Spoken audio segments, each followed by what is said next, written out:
नमस्कार, स्वागत है आपका न्यूज 360 में। मैं हूं दीपक यादव। नजर डालते हैं 7 बजे की खबरों पर। एलपीजी सिलेंडर की कीमत में 50 रुपए की बढ़ोतरी हो गई है। उज्ज्वला योजना के तहत मिलने वाले घरेलू सिलेंडर भी 50 रुपए महंगे हो गए हैं। अब इनकी कीमत 550 रुपए होगी। पूरी खबर समझाने के लिए दिल्ली से हमारे साथ जुड़ रहे हैं हमारे सहयोगी अमरीश पांडे। बताइए अमरीश, किस तरह से लोगों की रसोई जो है वो थोड़ी और महंगी हो गई है? दीपक, आज दो खबरें आई थी पेट्रोल, डीजल और एलपीजी तीनों को ही लेकर। पहली खबर ये थी कि सरकार ने एक्साइज ड्यूटी बढ़ा दी है पेट्रोल डीजल पे, जो कि 2 रुपए प्रति लीटर है। उसके साथ ही एक राहत वाली खबर भी आई थी उसी आफत के साथ, जिसमें ये था कि पेट्रोलियम मंत्रालय का ये बयान था कि पेट्रोल कंपनियों ने आश्वासन दिया है कि वो इस बढ़ोतरी को पास ऑन नहीं करेंगे, यानी कि पेट्रोल डीजल की रिटेल कीमतों में कोई बदलाव नहीं होगा। ये आम आदमी के लिए एक राहत भरी खबर थी उस आफत के बाद।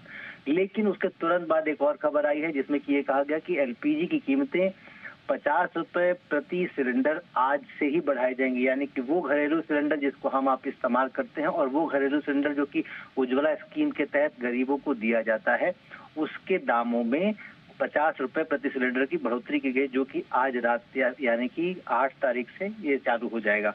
अब अगर इस पूरी खबर को ऐसे देखें तो ये कहा जा रहा है कि पिछले 1 साल में सब्सिडी युक्त जो सिलेंडर है उसकी बिक्री में तेल कंपनियों को लगभग 41,338 करोड़ रुपए का नुकसान हुआ था, और उस नुकसान की भरपाई के लिए सरकार ने ये उपाय लगाया है। क्योंकि अगर हम देखें तो लगातार अंतर्राष्ट्रीय मार्केट में क्रूड की कीमतें घटी हैं। घटने के बावजूद ये उम्मीद जताई जा रही थी कि जो ये कमी है इसको पास ऑन करेंगे कंपनियां, ग्राहक को एक राहत मिलेगी, लेकिन वो राहत नहीं मिली है। एक्साइज ड्यूटी से एक तरफ तो सरकार को के खजाने में पैसा बढ़ेगा, वहीं दूसरी तरफ ये जो 50 रुपए की बढ़ोतरी है इससे तेल कंपनियों को एक जो नुकसान हो रहा था सब्सिडी का, उसकी भरपाई करने में एक राहत मिलेगी, एक सुविधा मिलेगी। कुल मिलाकर ये कहा जा सकता है कि सरकार ने अपनी जेब से कुछ नहीं दिया, लेकिन हमारी जेब से निकालकर तेल कंपनियों को जो नुकसान हो रहा था उसको भरपाई करने का उनको एक मौका दिया है।